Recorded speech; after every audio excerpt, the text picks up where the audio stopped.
Welcome back to Make Your Move. Today's guest, Tameka Rushing, a 21-year Air Force veteran. Tameka is a training and education expert, now the CEO at Glass Half Full, her own company. Tameka is an expert at networking, and it's no surprise that Scott Manthorne wanted her as a subject in his book, The Military Effect, which is, again, what this season is all about.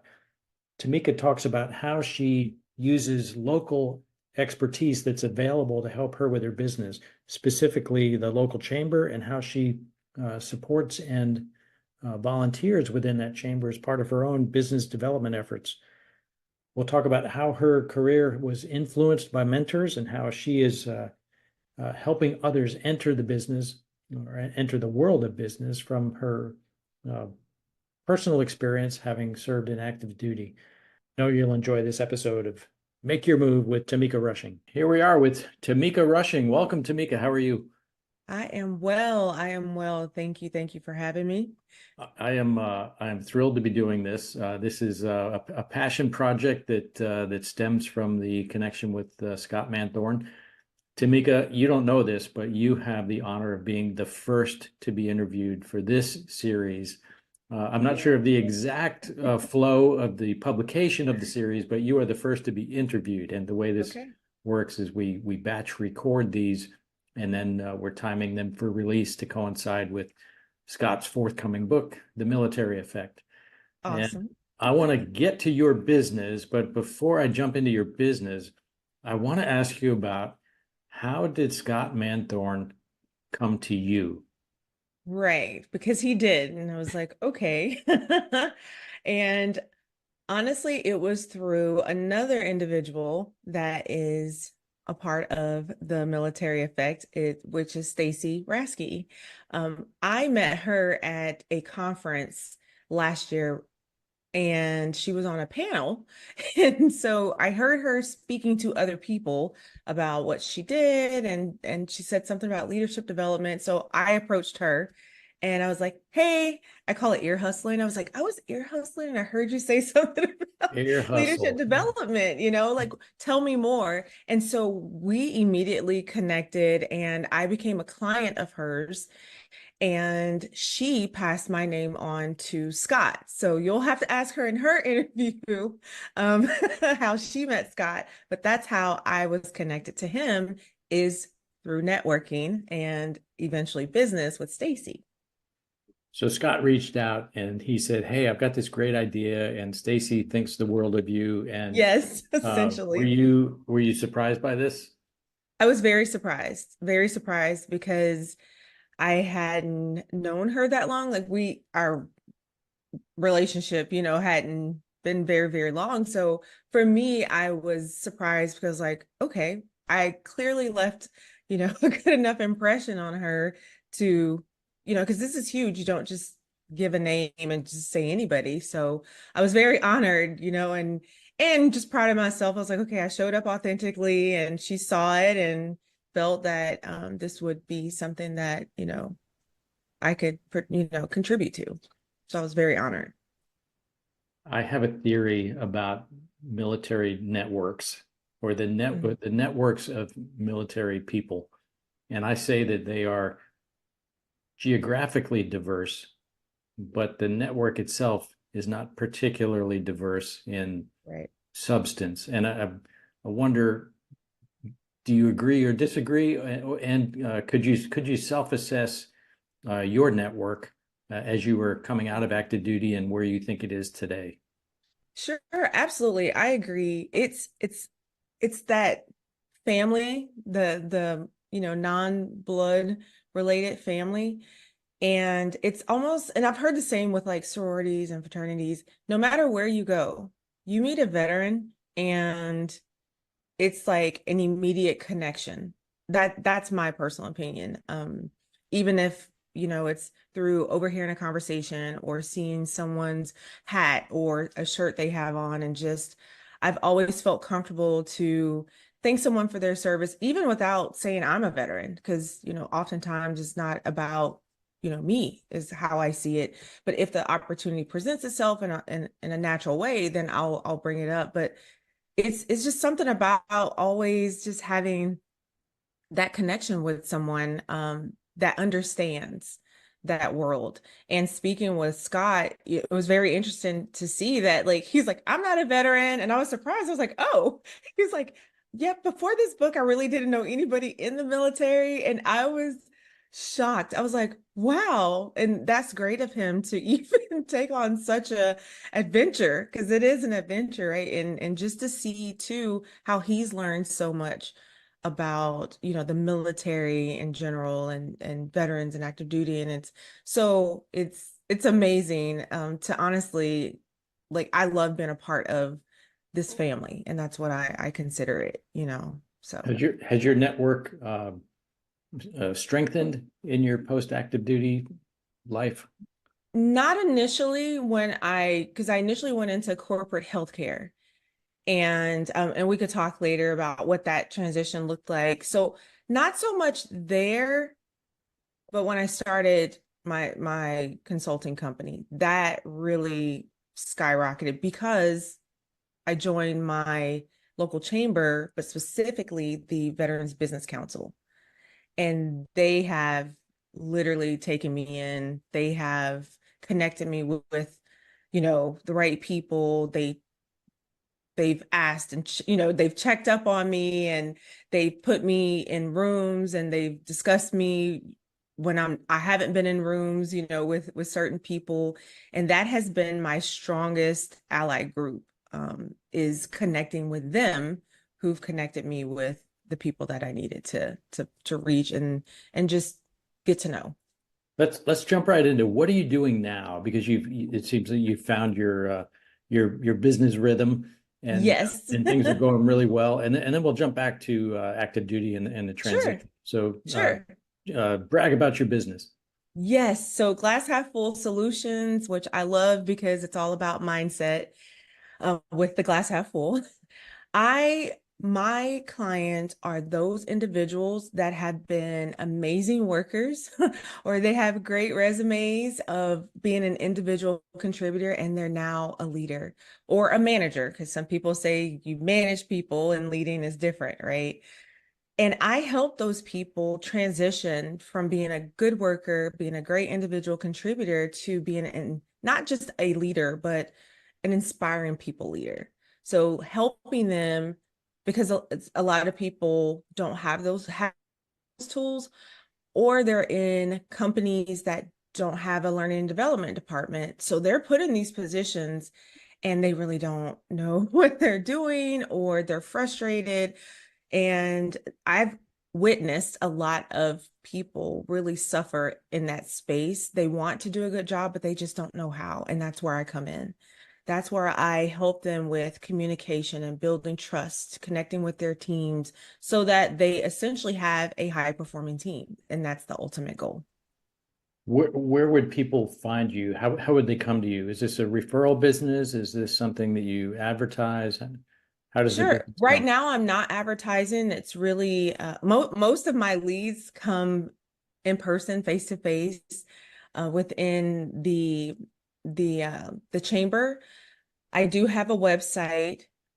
Again, I have the consulting business is about a year and a half old, years old. So it's I'm getting there. I didn't want a lot was kind of happening really fast when I went into this space. So intentionally slowed down the first year just to get things right. It wasn't so much about like I need clients and I need to make money. And the blessing in that, and I don't take it for granted, is that I am retired, from the military. So the money wasn't my driver. It was really doing it right and connecting and providing a quality service to people. So right now, I would say my website and LinkedIn are my number, one and two ways that I advertise. And eventually, if needed, I'll get into marketing the business, because my ultimate goal is to create a learning academy. And that learning academy will be offered in person, and it will have a virtual option. So clients will be able to, have a member login and take, they could a la carte they could take the full course. So that's my ultimate goal for Glass Half Full Solutions. And then the other services, speaking engagements and, going to uh, businesses and speaking with their teams and things like that. We will put these resources in the show notes. So the Okay. LinkedIn profile and the website. When you came out of active duty, did you envision this being the business? I didn't right away because it was new, right? So for 21 years, you have this this one way of being, this mindset, and this, structure. And so I actually, when I came out to be a full-time mom because I hadn't been that before. And I had one of my kids was in college and I had one in high school. So I was like, okay, I'm gonna do this. And that lasted literally like 2 months. And I was like, okay, this I love her. I will be the full-time band mom. And I did, my husband and I, we were hardcore band parents. That's a lot Um, of built up attention coming at one time, right? yes, I was like, whoa, okay. So yeah, and because I went into corporate healthcare, I hadn't really thought about it. But then I will say, once I probably a year into that job, I was like, okay, long term, what do you want to do this, or do you want to do this yourself? So I did eventually, but not initially because it was just such a new space. I didn't know, kind of what that post-military life would look like. But eventually I was like, yes, I'm going to do this because I get the opportunity to customize everything, every product or service that I provide a client is customized. So that's the beauty of what I do. The Learning Academy online will be more, I guess, structured and less customized. However, when I do work with clients, like personally, in person or, virtually, like on, virtual, like Zoom, then those are definitely customized. So eventually, yes, I did because I just, I fell in love with it. And that started in the military, in military education. So I knew I would be in this space eventually. What do you recall of this spark that said, I need to move in this direction?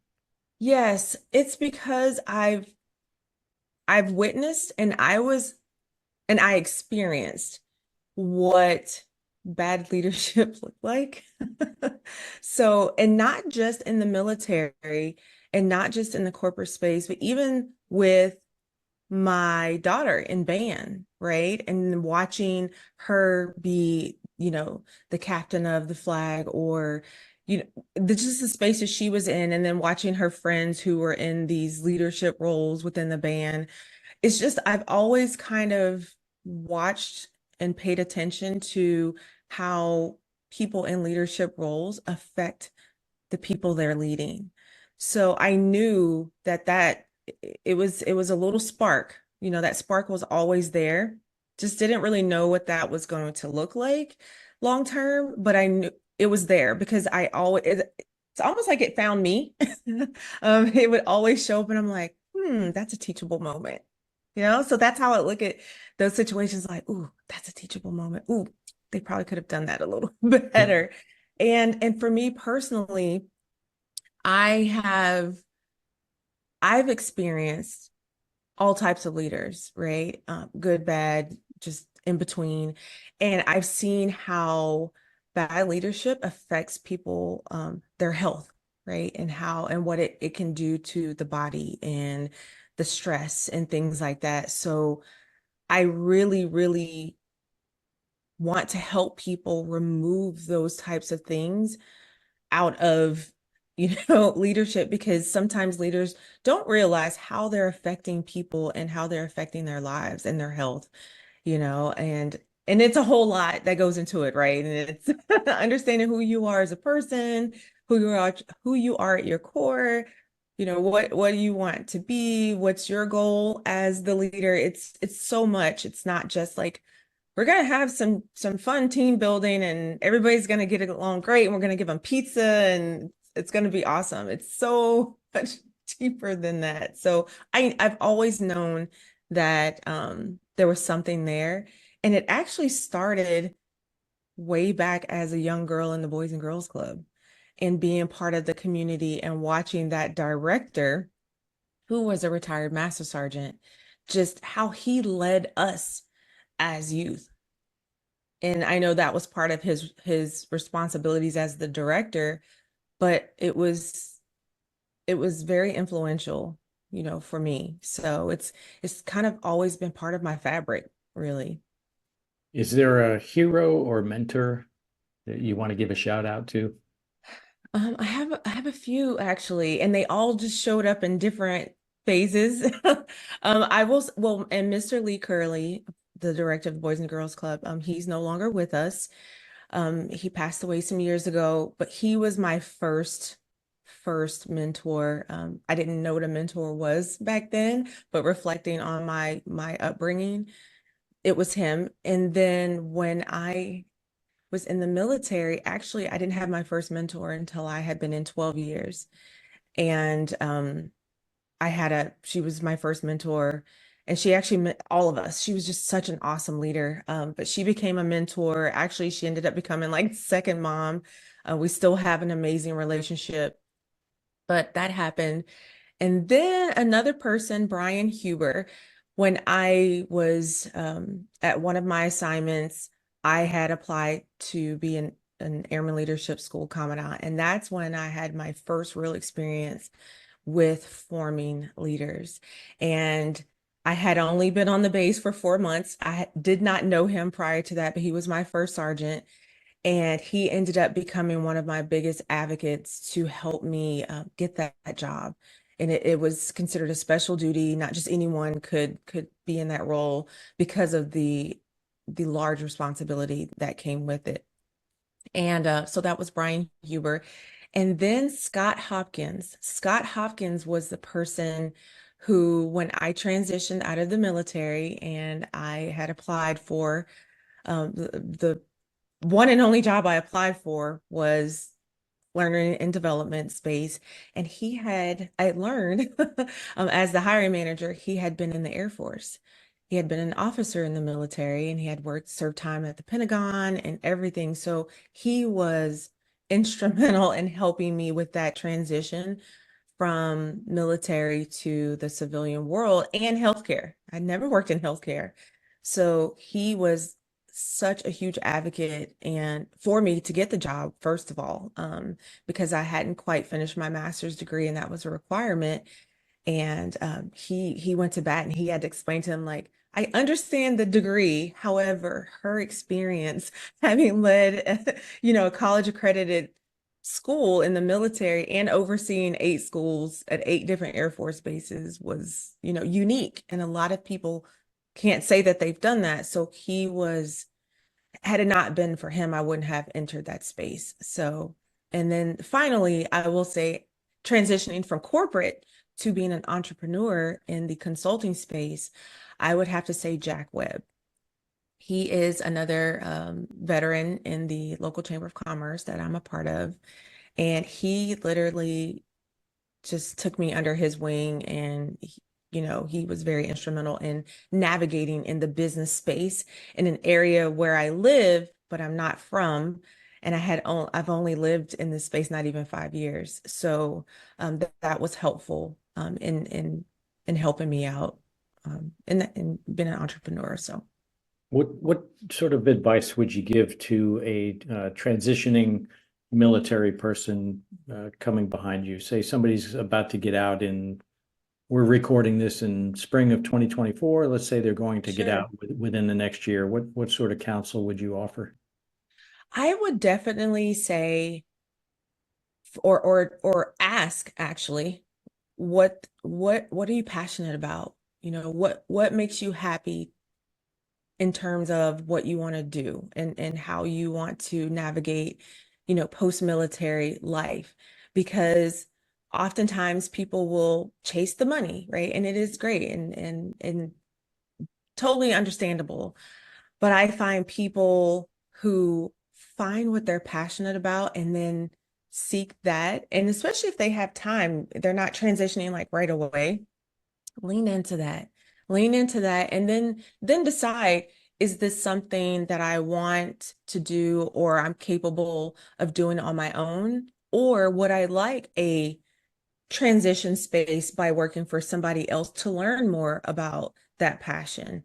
That's really what my advice would be, because I think it does matter. I know other veterans who left active duty and they went right into the civil service space, and they literally, most of them said, "Yep, I took my uniform off and I put on my civilian clothes," but they're doing the same exact thing and they're tired, they're burned out.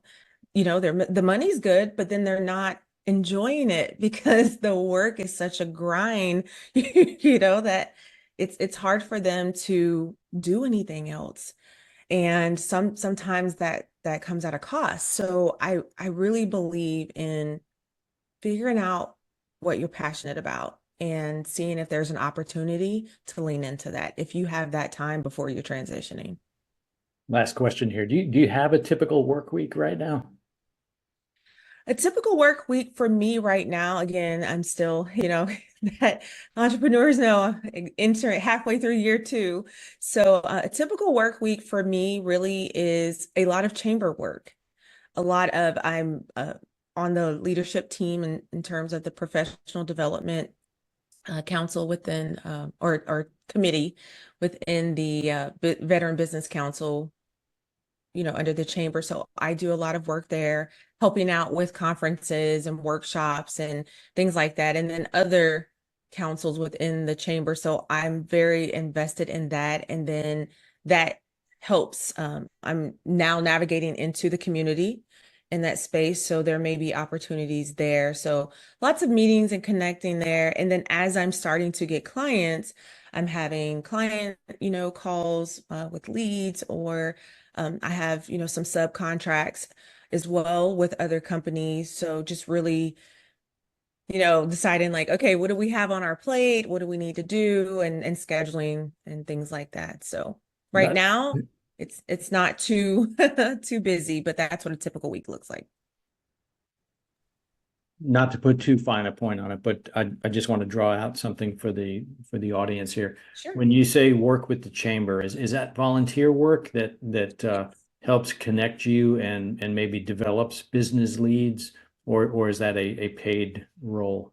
No, no, at 100% volunteer. Everything is volunteer. So that actually includes multiple things. So they offer professional development. Like I've never seen like an organization offer so much or so many free resources to business owners. So that includes attending professional development sessions, also offering. So I've written, a blog for the chamber, for their social media platforms and things like that. Also, like I said, for the Veteran Business Council, it's creating workshop opportunities for veteran business owners. So it's attending and then creating opportunities as well within the chamber. And then some of that comes with volunteer work in the community and things like that. So even happy hours, right? We go to different businesses within the city, the greater Arlington area, which exposes the businesses, right? So that's every month where we're moving around